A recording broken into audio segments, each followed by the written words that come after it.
Hello aspirant, welcome to Bengali knowledge academy. তো আজও আমি তোমাদের সামনে 20টা এমসিকিউ প্রশ্ন এনেছি, যেটা আগামীতে তোমাদের যে সমস্ত পরীক্ষা আসছে, অর্থাৎ পিএসসি ক্লার্কশিপ হতে পারে, পিএসসি মিসলেনিয়াস হতে পারে, কিংবা আমাদের ওয়েস্ট বেঙ্গল পুলিশের কনস্টেবল বা এসআই, সমস্ত পরীক্ষার জন্যই কিন্তু ইম্পর্টেন্ট। তো এই সমস্ত প্রশ্নগুলো কিন্তু বিভিন্ন পরীক্ষায় আসা প্রশ্ন। আর তোমরা জানো আমি শুধুমাত্র এখানে উত্তর বলে যাব না, বাকি যে অপশানগুলো আছে সেগুলো দিয়ে যে সম্ভাব্য প্রশ্ন উত্তর হতে পারে সেগুলোও বলতে বলতে যাব। তো আশা করি তোমাদের কাজে লাগবে। তো দেখো তোমরা কটা পারছো। তো চলো শুরু করা যাক। 1 নম্বর প্রশ্ন কি বলছে? বলছে কোন বছরে ইংরেজরা চিরস্থায়ী বন্দোবস্তের প্রচলন করে? এটা খুব কমন প্রশ্ন, বহুবার পরীক্ষা এসেছে, তাই না? কি হবে? অপশান সি, 1793 সালে। আচ্ছা, কে করেছিল? করেছিল লর্ড কর্নওয়ালিস। ঠিক আছে। লর্ড কর্নওয়ালিস কে ছিলেন? লর্ড কর্নওয়ালিস ছিল second governor general of Bengal. Second governor general of Bengal, ঠিক আছে, আফটার ওয়ারেন হেস্টিং, তাই না? ওয়ারেন হেস্টিং হচ্ছে first governor general of Bengal, আর কর্নওয়ালিস ছিল সেকেন্ড, ঠিক আছে। এনার টাইম পিরিয়ড কত ছিল? 1786 থেকে 1793 পর্যন্ত, ঠিক আছে। এনাকে কি বলা হয়? লর্ড কর্নওয়ালিসকে বলা হয় father of Indian civil service. Father of Indian civil service, ঠিক আছে। আর কি ইনি করেছিলেন? Circuit court. সার্কিট কোর্ট মানে বাংলায় যেটাকে বলে ভ্রাম্যমাণ কোর্ট, তাই না? আর এনার একটা ব্যবস্থা ছিল খুব বিখ্যাত, সেটা হচ্ছে 10 শালা ব্যবস্থা, ঠিক আছে। তো যাই হোক, এখানে বাকি অপশানগুলো দেখো। এখানে দেখো 1791 সাল আছে। 1791 সালে কি হচ্ছে? বেনারস, বেনারসে তৈরি হচ্ছে সংস্কৃত কলেজ। কে তৈরি করছে? তৈরি করছে জোনাথন ডানকান, ঠিক আছে, জোনাথন ডানকান। নেক্সট দেখো 1792 সাল আছে। 1792 সালে কি হয়েছিল? এই যে লর্ড কর্নওয়ালিস, ইনি টিপু সুলতানের সাথে একটা চুক্তি করেছিল। সেটা কি? সেটা হচ্ছে শ্রীরঙ্গপত্র নামের সন্ধি, তাই না? শ্রীরঙ্গপত্র নামের সন্ধি। বলে রাখি, এই শ্রীরঙ্গপত্র নামের সন্ধির কারণে টিপু সুলতানের 2 সন্তানকে কর্নওয়ালিস কিন্তু নিজের হেফাজতে নিয়ে নিয়েছিল। যাই হোক, এখানে দেখো 1798 আছে। এই সালটাও ততটাই ইম্পর্টেন্ট যতটা কিন্তু এই সালটা ইম্পর্টেন্ট। কি হয়েছিল? এখানে হয়েছিল সাবসিডারি অ্যালায়েন্স, বা বাংলায় যাকে বললে অধীনতামূলক মিত্রতা নীতি। অধীনতামূলক মিত্রতা নীতি, এটা কে করেছিল? এটা করেছিল ওয়েলেসলি, তাই না? নেক্সট 2 নম্বর প্রশ্ন কি বলছে? বলছে তহকক ই হিন্দ কে রচনা করেছিল? এটা কে হবে? এটা হবে অপশান এ, অল বিরুনি, তাই না? অল বিরুনি আমরা সবাই জানি উনি এসেছিল সুলতান মাহমুদের সাথে ইন্ডিয়ায়। সুলতান মাহমুদের সাথে উনি ভারতবর্ষে এসেছিল, এবং একাদশ শতকে উনি ভারতবর্ষে আসেন, ঠিক আছে। আর কি? আর এই যে তহকক ই হিন্দ, এটার কিন্তু আরো নাম আছে। যেমন যেমন হচ্ছে কিতাব উল রেহেলা।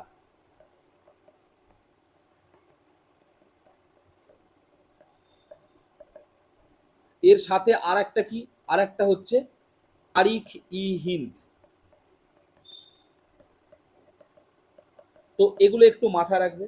আর এই যে অলবিরনি, এর একটা প্রকৃত নাম আছে। সেই প্রকৃত নাম কি? প্রকৃত নাম হচ্ছে আবু রিহান। এগুলো একটু মাথায় রাখবে। নেক্সট 3 নম্বর প্রশ্ন কি বলছে? বলছে মহাজন শব্দের অর্থ কি? মহাজন শব্দের অর্থ হচ্ছে বড় রাজ্য, ঠিক আছে। যদিও বাংলায় মানে বিচ্ছেদ করলে কি হয়? মহান প্লাস জন, তাই না? মহান যে জন তাকেই মহাজন বলে।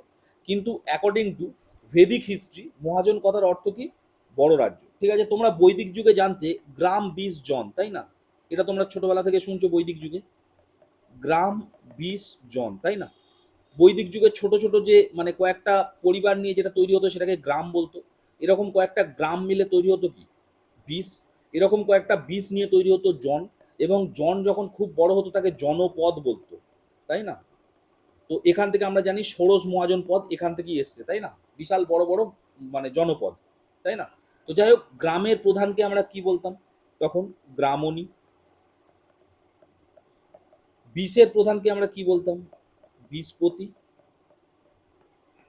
জনের প্রধানকে আমরা কি বলতাম? গোপ, তাই না? তো এগুলো আমাদের একটু মাথায় রাখতে হবে। নেক্সট 4 নম্বর প্রশ্ন কি বলছে? বলছে দ্বিতীয়বারের জন্য সুভাষচন্দ্র বসু কত সালে কংগ্রেসের সভাপতি হিসাবে নির্বাচিত হয়? এটা কি হবে? এটা হবে 1939। এখানে দুটোই একই সাল হয়ে গেছে, এটা 1938 করে দিই, ঠিক আছে? তো বলে দিই 1938 সালে ফার্স্ট প্রেসিডেন্ট হয়েছিল কংগ্রেসের, তাই না? প্রথমবারের জন্য। এবং দ্বিতীয়বারের জন্য 1939 সালে, ঠিক আছে? প্রথমবারের জন্য কোথায় হয়েছিল? হরিপুরা, ঠিক আছে? আর দ্বিতীয়বারের জন্য কোথায় হয়েছিল? ত্রিপুরী, ত্রিপুরী অধিবেশনে কংগ্রেসের, তাই না? আর এখানে সুভাষ ভার্সেস কে ছিল? ভার্সেস ছিল হচ্ছে পট্টবি সীতারামাইয়া। তো পট্টবি সীতারামাইয়াকে কি করছে আমাদের নেতাজি সুভাষচন্দ্র বসু? ভোটে হারিয়ে দিচ্ছে এবং নিজে কংগ্রেসের প্রেসিডেন্ট হচ্ছে, তাই না? আর এখানে কি হচ্ছে? এখানেই গান্ধীজির সাথে সুভাষের কিন্তু এই জায়গাটাই সংঘাত আসছে, তাই না? গান্ধীজির একটা স্টেটমেন্ট ছিল যে পট্টবি সীতারামাইয়ার হার মানে আমার নিজের হার, ঠিক আছে? এই কথাটা কিন্তু মহাত্মা গান্ধী নিজে বলেছিল, ঠিক আছে? আর কি? আর হচ্ছে 1941 সালে কি হচ্ছে? 1941 সালে সুভাষচন্দ্র বসু আমাদের যে কলকাতার এলগিন রোডের বাড়ি থেকে উনি গৃহত্যাগ করছে, তাই না? তো ওটাকে অনেকে মহাভিনিষ্ক্রমণের সঙ্গেও তুলনা করে, ঠিক আছে? মহাভিনিষ্ক্রমণ, তাই না? এগুলো আমাদের একটু মাথায় রাখতে হবে। দেখো, এটা কিন্তু পরীক্ষায় একবার প্রশ্ন এসেছিল যে সুভাষের মহাভিনিষ্ক্রমণ কত সালে হয়, ঠিক আছে? সুতরাং মহাভিনিষ্ক্রমণ মানে আমরা কি জানি? গৌতম বুদ্ধ গৃহত্যাগ করে সেই জিনিসটাকে মহাভিনিষ্ক্রমণ বলে, তাই না? কোনো মহান মানুষ মহান মানে কি বলে উদ্দেশ্যের গৃহত্যাগ করছে, মহাভিনিষ্ক্রমণ। সুভাষের ব্যাপারটাও তাই, তাই না? নেতাজির ব্যাপারটাও তাই। তো তাই জন্য ওটাকেই কিন্তু মহাভিনিষ্ক্রমণও বলা হয়, তাই না? অনেকে বলে উনি কত সালে মানে দেশ ছেড়ে পালিয়েছিল, এরকম কথা মুখে মানবে না, তাই না? উনি পালাইনি, উনি দেশে ফিরেই এসেছিলেন, তাই না? ফিরেই আসছিলেন, এবং ওটা ওনার মহাভিনিষ্ক্রমণ। গৃহত্যাগও বলার থেকে মহাভিনিষ্ক্রমণ বলাটাই বেটার। নেক্সট 5 নম্বর প্রশ্ন কি বলছে? লোকপালের আক্ষরিক অর্থ কি? এটা কি হবে? এটা হবে কেয়ারটেকার অফ পিপিল, ঠিক আছে? এটা হবে কেয়ারটেকার অফ পিপিল। বর্তমানে আমাদের ভারতবর্ষের লোকপালের চেয়ারম্যানকে? অজয় খানউইলকার বা খানওয়েলকর, তাই না? নেক্সট 6 নম্বর প্রশ্ন কি বলছে? বলছে ভারতীয় সংবিধানে 23 নম্বর ধারায় কি বলা হয়েছে? এটা কি হবে? অপশন অনুযায়ী হবে মানুষ পাচার নিষেধ করো, ঠিক আছে? আমি বলে দিই, ভারতীয় সংবিধানের আমরা সবাই জানি 12 থেকে 35 নম্বর আর্টিকেল পর্যন্ত কি আছে? ফান্ডামেন্টাল রাইট, যেটা পার্ট 3 এর মধ্যে পড়ে, তাই না? তো এখানে এই যে 23 আর 24, এই দুটো আর্টিকেল কি বলছে? এই দুটো আর্টিকেলকে বলছে right against exploitation, right against exploitation মানে শোষণের বিরুদ্ধে অধিকার, ঠিক আছে? তো এখানে 23 নম্বরে কি বলছে? 23 নম্বরে যদি ইংরাজিতে আমি বলি, বলছে prohibition of traffic in human, ঠিক আছে? Prohibition of traffic in human মানে হিউম্যান ট্রাফিকিং যেটা বলে না, মানে মানুষ পাচার, এটার কথাই বলছে, ঠিক আছে? হিউম্যান ট্রাফিকিং, হিউম্যান ট্রাফিকিং বন্ধ হবে। আর তার সাথে কি হবে? তার সাথে ফোর্স লেবার, ফোর্স লেবারও কি হবে? বন্ধ হবে, ঠিক আছে? আচ্ছা, এখানে ফোর্স লেবার মানে কি বলছি? আমরা বাংলায় যাকে বলি হচ্ছে জোর করে কাজ করা। শুধু কিন্তু জোর করে কাজ করানোটা নয়, ধরো কোনো মানুষ তার মিনিমাম যে ন্যূনতম যে মজুরি, সেই মজুরিটা তুমি দিচ্ছ না, ঠিক আছে? কোনো একটা মানুষকে তুমি মানে তোমার বাড়িতে আর কি কাজে আনছো, কাজে এনে তাকে 20 টাকা দিয়ে পাঠিয়ে দিচ্ছ বা 50 টাকা দিয়ে পাঠিয়ে দিচ্ছ, অথচ দেখতে গেলে ওই কাজটার ভ্যালুয়েশন কিন্তু অ্যাকচুয়ালি দেখতে গেলে হয়তো 200 300 বা 500 টাকা, তাহলে ওটাও কিন্তু ফোর্স লেবারের মধ্যে পড়ে, ঠিক আছে? যাই হোক, তো এরপরে 24 নম্বর আর্টিকেল কি বলছে? 24 নম্বর আর্টিকেলে বলছে যে মানে শিশুশ্রম, বেসিক্যালি শিশুশ্রম বন্ধ, শিশুশ্রম বন্ধ, ঠিক আছে। বলছে 14 বছরের নিচের কোনো মানে শিশুকে হ্যাজার্ডিয়াস কোনো ওয়ার্ক করানো যাবে না, বাংলায় বললে ঝুঁকিপূর্ণ কাজ, যেমন কয়লার মাইনে কাজ করা যাবে না, তাই না, বা কোনো বড় কারখানায় কাজ করা যাবে না, যেখানে কিন্তু বিপদের আশঙ্কা আছে।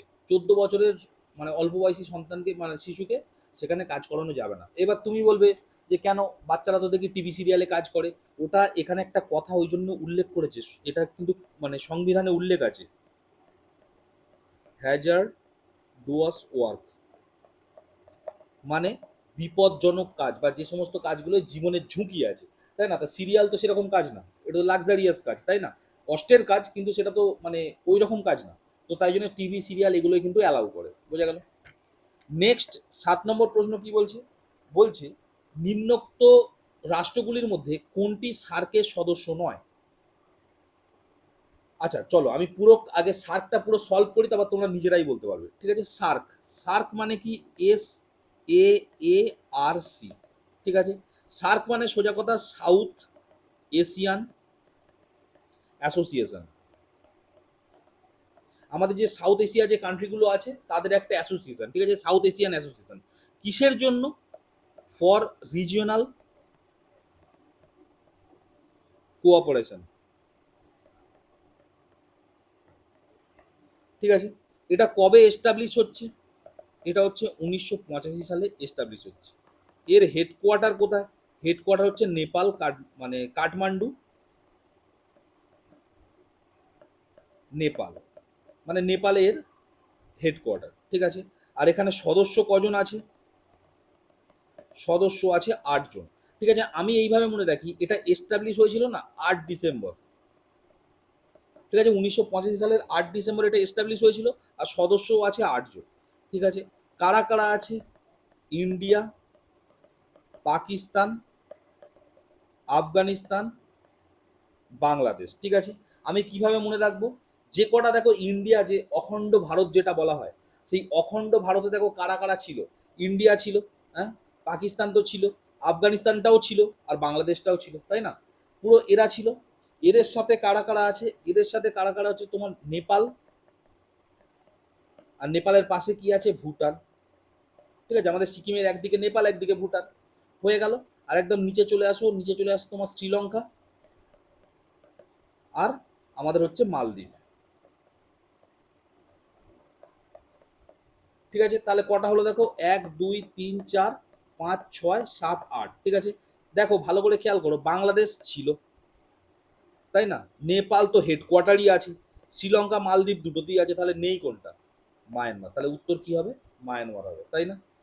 বন্ধুরা, আরেকটি কথা, WBP constable, SI and KP constable অধ্যায়ভিত্তিক সেরা প্রস্তুতি নিতে আমাদের হোয়াটসঅ্যাপ নাম্বারে একবার হোয়াটসঅ্যাপ করে নাও। গণিত, ইংরেজি, জিকে, রিজনিং প্রত্যেকটা বিষয়ে একদম অধ্যায় ধরে ধরে বেসিক লেভেল থেকে একদম প্রথম থেকে ক্লাস করানো হবে। মাসিক কোনো বেতন নেই, পরীক্ষা পর্যন্ত সেরা গাইডেন্স পাবে নতুন সিলেবাস অনুযায়ী। Live class, recorded class plus PDF all পাবে। একবার পেমেন্ট করলেই যতদিন না চাকরি পাচ্ছ ক্লাস করতে পারবে। One time payment. 5 জন আলাদা আলাদা টিচার্সের মাধ্যমে তোমাদের প্রত্যেকটি সাবজেক্ট ধরে ধরে অঙ্ক একদম যারা কিছুই বুঝতে পারো না তাদের জন্য জলের মতো সহজ করে বুঝিয়ে দেওয়া হবে। আমাদের কলকাতা পুলিশের এসআইতে আমরা 95% হুবহু প্রশ্ন কমন দিয়েছি প্রমাণসহ। সেই কমনের প্রমাণ পেতে তোমরা জয়েন করে নাও আমাদের টেলিগ্রাম চ্যানেলে, বেঙ্গলি নলেজ একাডেমিতে, লিঙ্ক ইন ডেসক্রিপশন। এটি আমাদের 7 নম্বর ব্যাচ। প্রথম 100 জন 30% ডিসকাউন্ট পাবে, প্রথম 100 জন 30% ডিসকাউন্ট পাবে।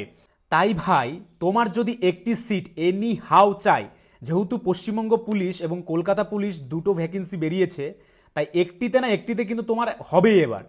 যদি আমাদের কাছে প্রস্তুতি নাও, 95% হুবহু কমন দেওয়ার দায়িত্ব আমাদের। তোমরা শুধু পড়াশোনা করবে। তো প্রস্তুতি নিতে হলে কিন্তু স্ক্রিনে দেওয়া নাম্বারে একবার অবশ্যই হোয়াটসঅ্যাপ করে নাও। একদম বেসিক থেকে ধরে ধরে প্রথম থেকে সমস্ত ক্লাস করানো হবে। নেক্সট 8 নম্বর প্রশ্ন কি বলছে? বলছে প্রাক্তন রাষ্ট্রপতি প্রণব মুখার্জি নিম্নলিখিত মন্ত্রকগুলির মধ্যে কোনটির দায়িত্ব কখনো ছিলেন না? আমরা সবাই জানি, আমাদের যে মানে আমাদের আর কি মুর্শিদাবাদে ওনার বাড়ি ছিল, তাই না। প্রণব মুখার্জি বাঙালি মানুষ ছিল, আমাদের গর্ব, তাই না। উনি প্রেসিডেন্ট ছিলেন, আমরা সবাই জানি। উনি 2012 সাল, ঠিক আছে, অর্থাৎ কংগ্রেসের ঠিক শেষ জামানা থেকে ওনার প্রেসিডেন্স মানে মানে ওনার মানে এরিয়াটা শুরু, ওনার টাইম শুরু হয়েছিল, এবং 2017 সাল পর্যন্ত উনি কিন্তু প্রেসিডেন্ট ছিলেন। তারপরে উনি জানি উনি মারা যান। তো যাই হোক, উনি কি ছিল, উনি ভারতের প্রতিরক্ষা মন্ত্রী ছিল, অবশ্যই ছিল, তাই না? উনি ভারতের প্রতিরক্ষা মন্ত্রী ছিল, সুতরাং এইটা হবে না। উনি অর্থমন্ত্রী তো ছিলই, এটাও হবে না। উনি বিদেশ মন্ত্রকও ওনার দায়িত্বে ছিল। তাহলে ছিল না কোনটা? উনি কোনোদিন রেল মন্ত্রী ছিলেন না। তাহলে এটাই উত্তর হবে। এখানে জিজ্ঞাসা করেছে কি কোনটা ছিল না। নেক্সট 9 নম্বর প্রশ্ন কি বলছে? 9 নম্বর প্রশ্ন বলছে পশ্চিম উপকূলে কোন বন্দরে কৃত্রিম পোতাশ্রয় আছে, তাই না? পশ্চিম উপকূলের বন্দরগুলোর মধ্যে কোথায় কৃত্রিম পোতাশ্রয় আছে? তো দেখা যাক, প্রথমে কি আছে, কোচি, তাই না? কোচিতে যে মানে বন্দরটা আছে সেটা কিন্তু কৃত্রিম পোতাশ্রয় ওখানে নেই, ঠিক আছে। তারপর নেক্সট হচ্ছে কান্ডালা, যেটা গুজরাটে আছে। কান্ডালাতেও কৃত্রিম পোতাশ্রয় এটা নয়, তাই না? এবং বলে রাখি, এই কান্ডালাটা কিন্তু ট্যাক্স ফ্রি, ট্যাক্স ফ্রি বন্দর। নেক্সট কি আছে? নেক্সট হচ্ছে মারমাগাঁও, ঠিক আছে। মারমাগাঁও কোথায় আছে? গোয়ায়, ঠিক আছে। এটা বলে দিই কান্ডালা, আর এটা বলে দিই হচ্ছে কোচি, ঠিক আছে।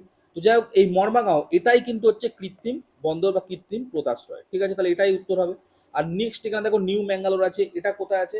এটা হচ্ছে কর্ণাটকে আছে, ঠিক আছে। নিউ ম্যাঙ্গালোর হচ্ছে কর্ণাটকে আছে। নেক্সট 10 নম্বর প্রশ্ন কি বলছে? বলছে বাঁকুড়ার মৃত্তিকা হচ্ছে, বাঁকুড়ার মৃত্তিকা কেমন? আমরা সবাই যারা ঘুরতে টুরতে গেছি বাঁকুড়ায়, সবাই জানি ওখানে লাল মাটি দেখতে পাওয়া যায়, তাই না? তাহলে বাঁকুড়ায় কি হচ্ছে? ল্যাটেরাইট মৃত্তিকা। বীরভূমেও দেখতে পাওয়া যায়, তাই না? আমরা লাল মাটির দেশ বলে, লাল মাটির সহ মানে দেশ বলে আমাদের গান টানও আছে, তাই না? তো যাই হোক, এইগুলো একটু মাথায় রাখবে। নেক্সট 11 নম্বর প্রশ্ন কি বলছে? সুনামির উৎপত্তি নিম্নলিখিত কারণ, মানে সুনামির উৎপত্তির কারণগুলো জানতে চেয়েছে।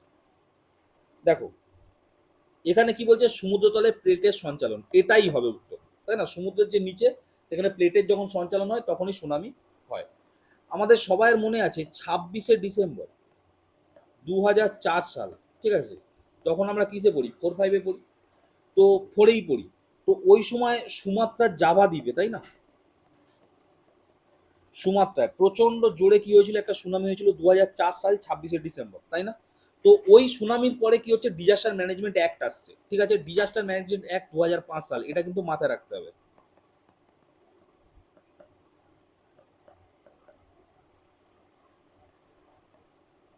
ডিজাস্টার ম্যানেজমেন্ট অ্যাক্ট 2005 সাল।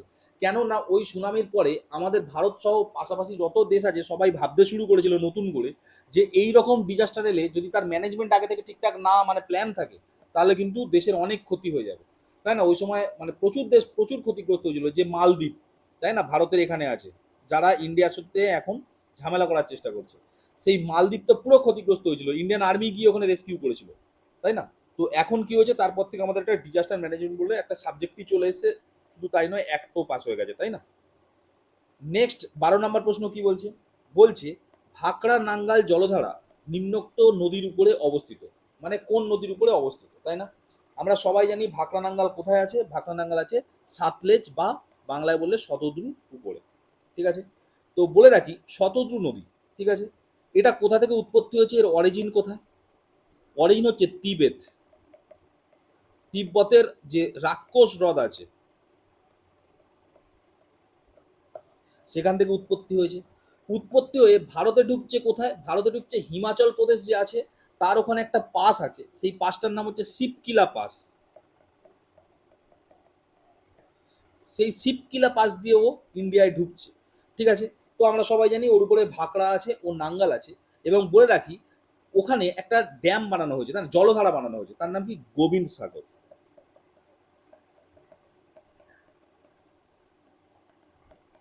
ঠিক আছে। গোবিন্দ সাগর মানে তোমরা গোবিন্দ নাম শুনেই বুঝতে পারছো। এই গোবিন্দ সাগর নামটা কোথা থেকে এসছে? সে আমরা সবাই জানি দশম শিখ গুরু যিনি ছিলেন না, গুরু গোবিন্দ সিং, যে হচ্ছে শিখদেরকে একটা খালসা বাহিনীতে ট্রান্সফার করেছিল। তো ওনার সেই একটা বিখ্যাত কথা ছিল, চিড়িয়া নাল মে বাজ লড়াবা, গিদ্দার নু মে শের বানাবা, 1.25 লাখ মে এক লড়াবা, তব গোবিন্দ সিং নাম কাহাবা, তাই না? তো সেই বিখ্যাত মানুষ, তার নামেতেই কিন্তু গোবিন্দ সাগর ড্যামটা আছে ওখানে। ওখানে একটা জলধার তৈরি করা হয়েছে, সেটা কার উপরে? সাতলেজের উপরে। ঠিক আছে। নেক্সট এখানে কি আছে দেখো, ঝিলাম, তাই না? ঝিলাম নদী, এটার অরিজিন কোথা থেকে? এটা তৈরি হচ্ছে ভেরিনাগ থেকে, ঠিক আছে। আর এটা যদি বলি কত কিলোমিটার, এটা হচ্ছে 725 কিলোমিটার, ঠিক আছে। সাতলেজটা বলা হয়নি, সাতলেজটা যদি বলতাম তাহলে কত হতো, 1450 কিলোমিটার, ঠিক আছে। তো যাই হোক, তো এখানে কি আছে, ঝিলাম নদীর সব থেকে বিখ্যাত যেটা সেখানে হচ্ছে, এটা হচ্ছে উলার হ্রদ আছে, পরীক্ষায় বহুবার এসছে। আর কি, আর এখানে কাশ্মীর সিটি আছে, কাশ্মীর শহরটা। নেক্সট এখানে আছে বিপাশা, বাংলায় ইংরেজিতে যেটা বললে হয় বিয়াস। এটার অরিজিন কোথায়? এটার অরিজিন হচ্ছে রোটাং পাস থেকে। আর এটা কত কিলোমিটার? এটা হচ্ছে 460 কিলোমিটার। সব থেকে ছোট উপনদী, এই যে সিন্ধুর যে কটা উপনদী আছে, সিন্ধুর টোটাল কটা উপনদী? 5টা, তাই না?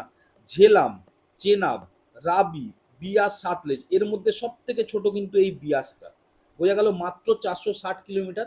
শুধু তাই নয়, এই যে 5টা উপনদী, 5টা উপনদীর মধ্যে প্রত্যেকটাই কিন্তু ইন্ডিয়ার উপর দিয়ে প্রবাহিত হয়ে গিয়ে পাকিস্তানে গিয়ে মিশে গেছে, কিন্তু বিয়াস একমাত্র নদী যেটা ইন্ডিয়াতে তৈরি হয়েছে, ইন্ডিয়াতেই মিশেছে। বোঝা গেল, ও পাকিস্তান অব্দি যায়নি। তো যাই হোক, তো এই হচ্ছে বিয়াস। আর এই বিয়াস নদীর পাশে একটা শহর আছে, সেই শহরটার নাম কি? আমরা সবাই ঘুরতে যাই মানালি, কুল্লু মানালি বলে না, সেই মানালি শহর হচ্ছে ওখানে, হিমাচল প্রদেশের শহর। এখানে দেখো সিন্ধ আছে, সিন্ধু।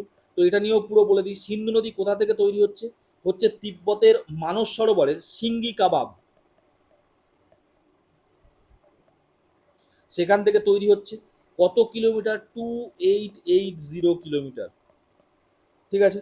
আর কি, এটা হচ্ছে জাস্কার, আর কি লাদাখ। লাদাখ আর জাস্কার, এই দুটো যে পর্বতশ্রেণী, মানে রেঞ্জ আছে, পর্বতশ্রেণী আছে, সেই পর্বতশ্রেণী দুটোর মাঝখান দিয়ে কিন্তু এই সিন্ধু নদীটা প্রবাহিত হয়েছে। নেক্সট 13 নম্বর প্রশ্ন কি বলছে? বলছি একটি দোলককে জলের মধ্যে দুলালে তার দোলনকাল কি হবে? সোজা কথা, পেন্ডুলামের কথা বলছে। সে যদি জলের মধ্যে দুলাও, জলে নিয়ে গিয়ে, তখন কি হয়ে যাবে? তার দোলনকাল কিন্তু হ্রাস পাবে। নেক্সট কি বলছে? বলছে নিচের কোনটি তড়িৎ চুম্বকীয় তরঙ্গ নয়? আমরা সবাই জানি তড়িৎ চুম্বকীয় তরঙ্গ মানে কি। তড়িৎ চুম্বকীয় তরঙ্গ মানে হচ্ছে ইলেকট্রোম্যাগনেটিক ওয়েভ, তাই না? Electromagnetic wave, electromagnetic wave. তো আমরা 7টা ইলেকট্রোম্যাগনেটিক ওয়েভকে আমরা সবসময় মনে রাখার চেষ্টা করি, তাই না?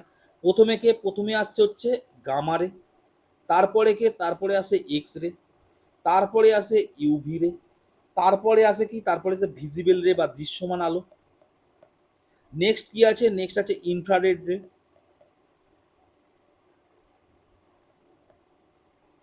Next short radio, long radio,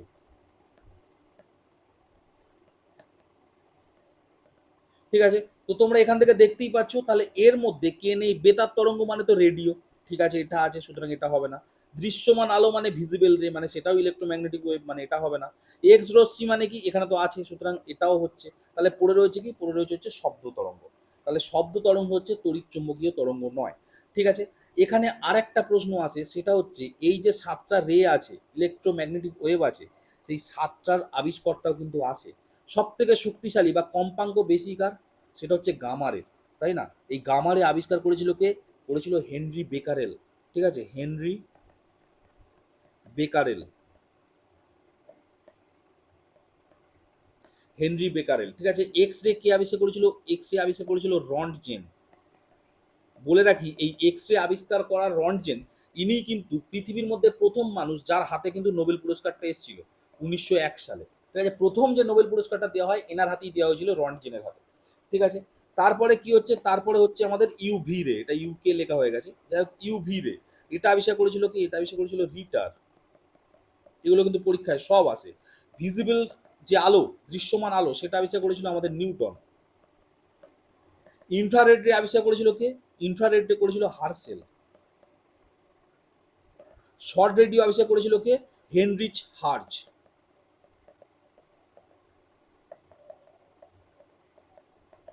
আর লং রেডিও কে আবিষ্কার করেছিল? করেছিল মার্কনি। ঠিক আছে, তো এইগুলো একটু মাথায় রাখবে। নেক্সট 15 নম্বর প্রশ্ন কি বলছে? বলছে অ্যালুমিনিয়ামের প্রধান আকরিক কি? এটা কি হবে? এটা আমরা সবাই জানি বক্সাইট হবে। ঠিক আছে, তো অ্যালুমিনিয়ামের বাকি আকরিকগুলো কি আমরা জেনে নিই। অ্যালুমিনিয়ামের বাকি আকরিকগুলো হচ্ছে অ্যালুনাইট। এখন কিন্তু এই ভিতর থেকেও কোশ্চেন আসছে। তারপরে কি বক্সাইট তো আছেই, তারপরে কি ক্রায়োলাইট,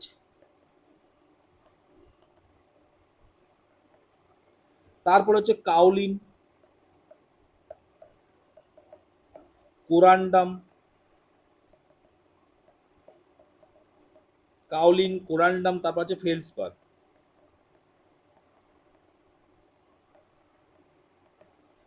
নেক্সট কি? নেক্সট আমি বলে দিই যে সোডিয়াম মানে এই এরও কিন্তু আকরিকগুলো পরীক্ষায় খুব আসে, সুতরাং এটাও মাথায় রাখবে। সোডিয়াম হচ্ছে ট্রোনা,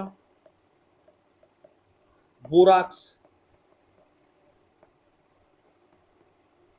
ট্রোনা, বোরাক্স, চিলি সল্ট পিটার।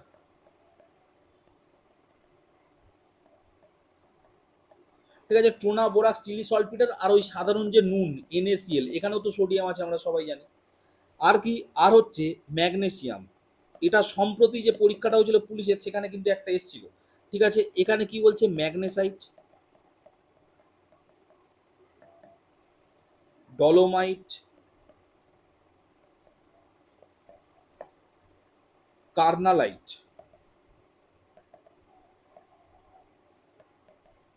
কিসারাইট।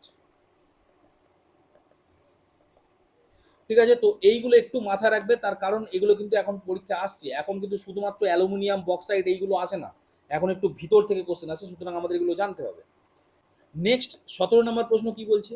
বলছে যে সমস্ত প্লাস্টিডে রঞ্জক ক্লোরোফিল থাকে তাদের ড্যাশ ক্লোরোপ্লাস্ট বলে। আমরা জানি ক্লোরোপ্লাস্ট বিভিন্ন রকমের হয়, তাই না?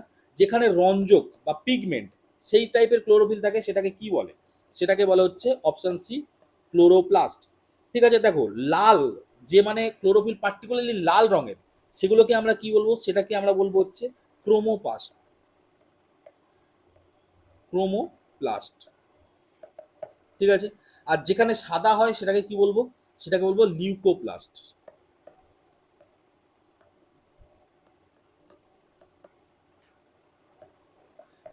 লিউকোপ্লাস্ট। ঠিক আছে, আর এক্ষুনি বললাম যে রঞ্জক মানে কালারফুল পিগমেন্ট যখন হয় তখন হবে ক্লোরোপ্লাস্ট। নেক্সট 18 নম্বর প্রশ্ন কি বলছে? কোষের রান্নাঘর কোনটি? কোষের রান্নাঘর হবে কি? প্লাস্টিক। ঠিক আছে, এখানে দেখো অপশন এতে আছে নিউক্লিয়াস। নিউক্লিয়াসকে কোষের ব্রেন বলা হয়, কোষের মস্তিষ্ক। মাইটোকন্ড্রিয়াকে কি বলা হয়? এনার্জি হাউস মানে শক্তিঘর। লাইসোজোমকে কি বলা হয়? লাইসোজোমকে বলা হয় সুসাইড ব্যাগ বা আত্মঘাতী থলি।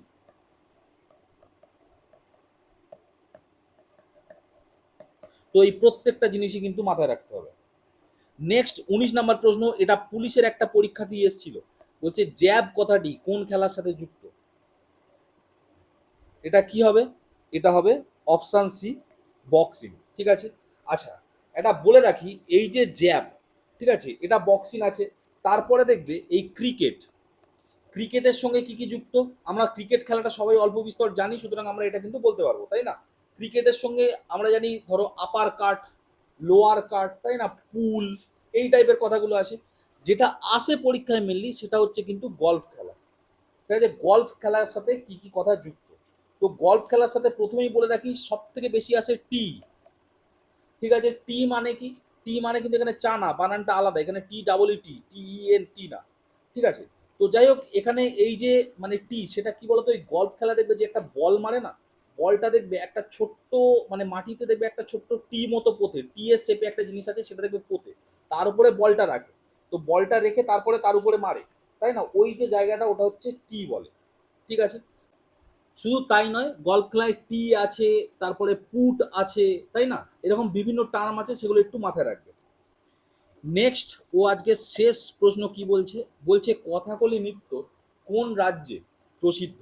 তো এটা খুবই বিখ্যাত প্রশ্ন। তো কথাকলি নৃত্য কোন রাজ্যে প্রসিদ্ধ? সেটা হচ্ছে আমরা সবাই জানি কেরালা, তাই না? এবং মনে রাখতে হবে যে আমাদের ভারতবর্ষে টোটাল আছে 8টা ক্লাসিক্যাল ডান্স। ঠিক আছে, তার মধ্যে 1 নম্বরে কি আছে? 1 নম্বরে আছে ভারতনাট্যম।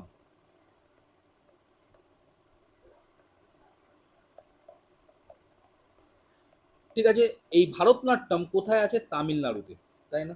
তামিলনাড়ুর স্পেশালি। নেক্সট কি আছে? কুচিপুড়ি।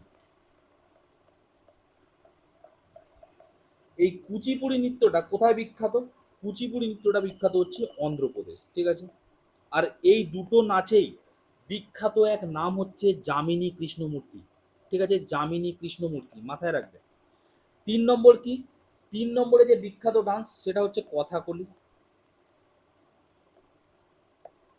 এই কথাকলি কোথায় বিখ্যাত? এখানেই তোমরা দেখতে পাচ্ছ, কেরালা,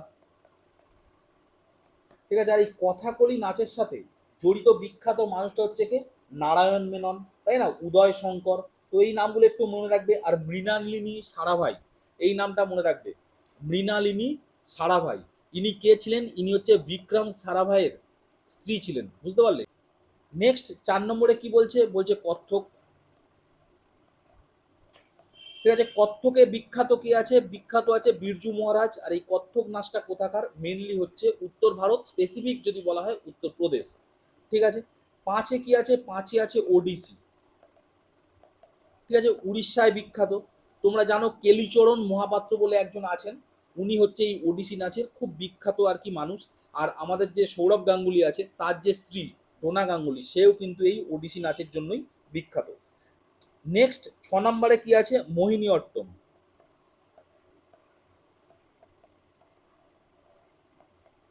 এটাও কোথায় আছে? এটাও আছে কেরালায়,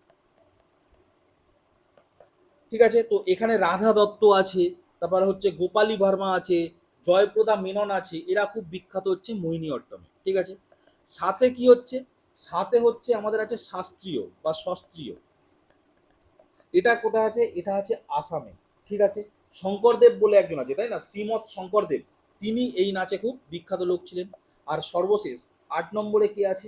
8 নম্বরে আছে আমাদের মণিপুরি, ঠিক আছে।